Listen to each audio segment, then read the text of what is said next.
Hi guys, welcome back to my channel. तो आज का पैकेज कोई ऑनलाइन शॉपिंग का पैकेज नहीं है। ये मुझे दिक्की ने भेजा है, जिनका खुद का एक यूट्यूब चैनल है, जिन्होंने अपने चैनल पे एक गिव अवे रखा था, उसका विनर मैं थी। तो मुझे ये मिला है। तो पैकेज खोलने की एक्साइटमेंट में मैंने देखा नहीं कि स्टेपलर पिन भी अंदर है, तो उससे मुझे चोट लग गई। मेरे चैनल में भी मैं ऐसे ही गिव अवे रखने वाली हूँ बहुत ही जल्दी।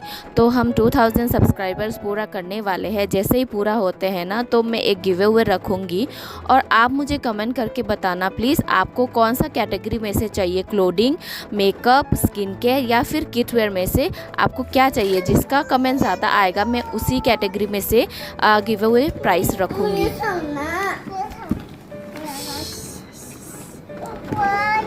मुझसे ज़्यादा मेरे बच्चे एक्साइटेड थे कि पैकेज के अंदर क्या है। तो जैसे ही मेरी बेटी ने लिपस्टिक देखा, उससे तो रहा ही नहीं गया, तो वो मुझसे छीन रही थी। तो पैकेज खोलते ही मुझे सबसे पहले मिला एक बेला वोस्टे का आई शेडो, फॉक्सटेल का एक मॉइस्चराइज़र, ब्लर का एक लिक्विड लिपस्टिक और मेबेलिन का एक बुलेट लिपस्टिक और साथ में एक बॉडी मिस्ट।